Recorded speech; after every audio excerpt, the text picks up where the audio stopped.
Diesel brothers know this series stood out. The trucks weren't just large, they were colossal machines designed to dominate any terrain. At the heart of this world were two friends, Heavy D and Diesel Dave, who invested tens of thousands of dollars into each project, transforming ordinary trucks into extraordinary marvels. But what if these impressive builds were only the public facing side, and underneath lay a private struggle no fan would ever want to endure? This is the harrowing story of a near-fatal tragedy that almost took Diesel Dave's life. "I'm gaining speed a lot faster," Dave recalled. "I'm like, well, this is going to be a wild ride. This could be the end." That is the one thought. Years ago, Hevid shared a video revealing an incident they had kept secret for nearly 3 years. In that video, he spoke words no one expected. "I nearly lost my best friend." That friend was Diesel Dave. So, what exactly happened? Heavy D has always been captivated by snowcats. The massive resort groomers that can weigh nearly 20,000 pounds, extend 16 feet wide with their blades, and generate 300 to 400 horsepower. These powerful machines are engineered to climb steep slopes and move mountains of snow. He also owned a cabin near Farmington Peak in Utah, and during the summer, you could drive there on a mountain road. However, it was different during winter. The Forest Service closed that road because it was too dangerous. On that same road, one stretch in particular was almost suicidal. That road ran along the side of a cliff, and above it was about 500 feet of vertical rock. Below it was close to a 1,000 feet drop. The road was only around 12 feet wide, sometimes less, and the snow buried it completely. In winter, drifts would pile up 10 to 20 feet high until the road wasn't even visible. But Heavy D, being who he was, didn't just avoid it. He brought snowouts up there to carve the road out for snowmoilers and skiers. And in January of 2018, he and Diesel Dave decided to make that trip together with their families. By then, Heavy D already had 2 snowcats. One was older and gray, while the other was his brand new red one, a piston bully he had just bought at auction. Heavy D had been doing this for years, but Diesel Dave was still new to the game, and this trip was one of the first chances for him to drive a snowcat on his own. On January 27, 2018, they loaded families, kids, and all into the carts and rode up to the cabin. They spent the night, and the next day they decided to take on the most dangerous part of the road, the drifted cliffside section. Heavy D along with his 7-year-old daughter Charlie and Diesel Dave climbed into the red snowcat, leaving the gray one behind. Initially, the ascent was smooth. The large red cat moved forward, its blade effortlessly cutting through the deep snow. Then, abruptly the slope above them gave way.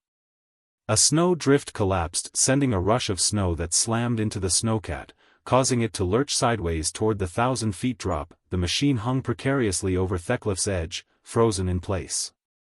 Inside, Heavy D, Diesel Dave, and Charlie were motionless, afraid that any movement would tip the vehicle over. They made the decision to shut off the snowcat and hike back to the cabin through the deep powder. Diesel Dave sprinted ahead to get help while Heavy D and Charlie trailed behind, making noise to ward off coyotes in the darkness. Upon reaching the cabin, Dave discovered the gray snowcat's battery was dead. They jump-started it, left the kids safe, and returned to rescue the red snowcat. The machine was still dangling over the precipice when they arrived. Their plan was to secure a chain between the two snowcats, use the gray one as an anchor, and pull the red one back onto the trail. For a moment, it seemed to be working. The gray cat dug in. The chain grew taut, and the red snowcat began to slowly crawl back to solid ground. Then the chain snapped. The red snowcat jolted, twisted, and started to slide backward off the mountain with Diesel Dave still inside. Heavy D could only watch in horror as the 20,000-pound machine spun. The last thing he saw were its headlights staring directly at him before they disappeared into the blackness as the snowcat plummeted down the cliff. In that moment, Heavy believed his best friend was dead.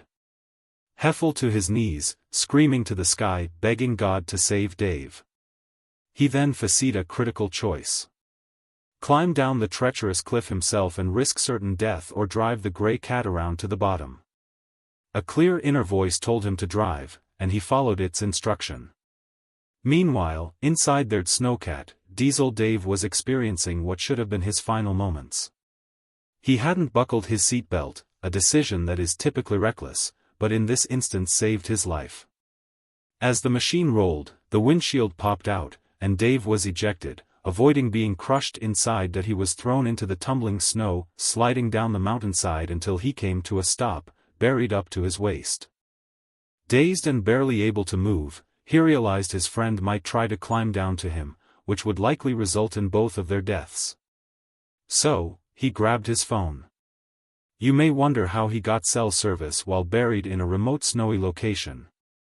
On the trail above, Hevid's phone buzzed. Seeing Diesel Dave's name, he thought it was impossible. He had just watched him fall. He answered, and Dave's voice came through. I think I'm okay. Heavy Dat crossed a frozen pond, and then ran uphill through chested snow. At the base off the cliff, he found shattered glass, twisted metal, and scattered pieces of the red snowcat. Then he heard Dave's voice.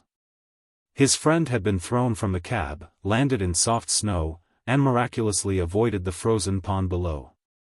If anything had happened differently, he would not have survived. It was a miracle that Dave was alive, but the ordeal was not over. They still had to recover the red snowcat. They attempted to drag the broken machine out using chains, winches, and rigs. At one point, they drove it onto the frozen pond where it broke through the ice and sank.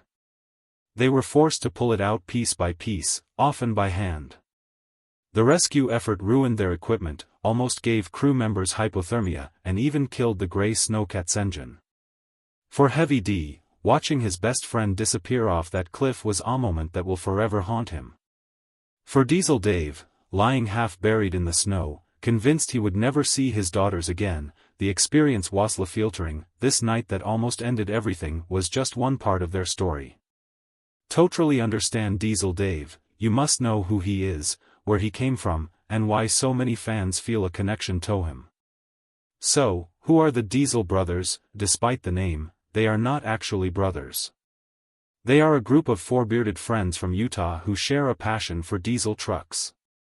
The crew consists of David Heavy D. Sparks, David Diesel, Dave, Kiley, Caton, the Muscle Hoskins, and Joshua Redbeard Stewart. So, how did their journey begin?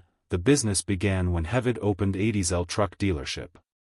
Initially, the focus was simply on repairing and reselling old or damaged trucks. However, as the builds became more complex and ambitious, they realized they could do much more than just flip pickups. Heavy D and Diesel Dave started creating and posting videos on Facebook and YouTube to attract a wider customer base. To make the content more engaging, they included pranks and comedic skits alongside the truck builds, which helped them grow their viewership and customer numbers. Over time, one of their videos gained so much traction that it earned them an appearance on The Tonight Show with Jay Leno. This was a pivotal moment. A small Utah dealership had made it to late-night television, and that exposure led to him being discovered by the Discovery Channel.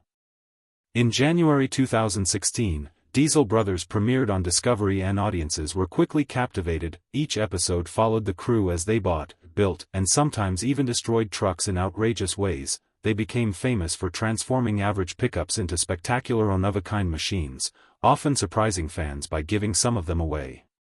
By 2019, the show's popularity had soared, leading Discovery to renew it for a sixth season, which aired in December. In 2020, they elevated their brand further with a 3-hour special Diesel Brothers Monster Jam breaking world records, a full-scale Monster Jam event where they pushed their trucks to unprecedented limits. Their projects were always intense. Heavy D once acquired a rundown rockcrawler and completely rebuilt it just to sell it. On another occasion, they were hired to construct a 1,000-gallon fuel truck and specialized fertilizer spreaders for a helicopter company. Simultaneously, Hevid worked to salvage a wrecked overland camper he had imported from Europe, hoping to turn it into a significant profit. The crew was constantly engaged in reconstructing and building trucks. Crew member Sam even designed a hub-centric diesel-powered bicycle using spare parts from the shop. Professional off-road racer R.J. Anderson also sought them out to upgrade his new Ford Raptor. The crew even competed head-to-head against rival custom shops like Goon's Garage and Welder Up. Of course, not every project was a success. Heavy D's attempt to build a Cumin-swapped K5 Blazer with a matching trailer for a client fell apart. Meanwhile, Sam created what the team jokingly called the most dangerous minibike ever. Regardless of success or failure, they always made it entertaining. They once converted an old K5 Blazer and its truck bed into the ultimate diesel party wagon. Diesel Dave, with Hevid's help, also restored his beloved El Camino. For one of their most significant builds, Heavy D built a SEMA 66 truck with a custom track system to conquer any terrain. While Diesel Dave finally finished his dream El Camino and unveiled it at a Monster Jam event. So, for those wondering why the show has such a devoted following, it was never just about the trucks. The team approached the series with a unique energy filled with inside jokes and outrageous ideas. As Redbeard once said, "People love it." Heavy D explained it perfectly. You wouldn't think there are millions of people dedicated to diesel trucks, but there are. That's the Diesel Brothers story. Four friends who began by flipping trucks, created viral videos, secured a late-night TV spot, and built a global fanbase through the Discovery Channel. If you're curious about how their partnership began, allow us to share another incredible story. The friendship between David Hebd Sparks and David Diesel Dave, Kiley began in an unexpected way. They often joke about meeting not at a car show or a garage, but at a church gathering for single people. The initial goal was to meet women, but Sparks and Kiley ended up finding each other instead. That chance encounter years ago became the foundation for a friendship and a business partnership that has grown into a major enterprise. Their headquarters are in Salt Lake City, Utah, and their company has expanded significantly. Sparks Motors is the shop where they build the trucks, while Diesel Power Gear is a lifestyle brand offering clothing and truck parts. Diesel Sellers is an online marketplace similar to Craigslist, but exclusively for trucks. They are also widely known for their truck giveaways, which are often sponsored by and involve all of their different companies, creating a powerful marketing ecosystem. One of the distinguishing features of their builds is the use of military surplus parts. Viewers have noticed trucks with 2.5-ton axles or six-wheel drive systems, which are far from standard. Sparks explains that these components are chosen not just for aesthetics but for their durability in challenging conditions. The cost-effectiveness is also a major factor. A surplus military axle can be acquired for about $500, even though the government initially paid tens of thousands for it. The use of these parts has led some to question if they have a military background. While neither Sparks nor Kiley served, their families have a long history of military service. Kiley once attempted to join the armed forces as a helicopter pilot, but was medically discharged due to a shoulder injury. Sparks's father was in the Air Force, his grandfather in the Army, and his brother in the Marines. Sparks admits he would have liked to serve, but felt he lacked the patience to constantly take orders. That he believes their work and businesses are a way for them to contribute in their own way. Many diesel enthusiasts consider the upgrade from a standard Dana 60 axle to a 2.5-ton on-military axle extreme. Sparks views a Dana 60 as weak and like a toothpick because it can still break despite thousands of dollars in upgrades. In contrast, it would take an incredible amount of bad luck to break one of the military axles they use. However, it's a misconception that all their builds feature these military parts. Fans also frequently ask how much of Diesel Brothers is authentic and how much is influenced by television production. Kiley maintains that everything shown is real. He points to an incident in the very first episode where a Duramax truck caught fire. Sparks admitted that while the scene was set up to increase the likelihood of a fire, the blaze itself was an unplanned event that got out of control. He explained that in reality television, some events have to be recreated because cameras aren't always present when things happen naturally.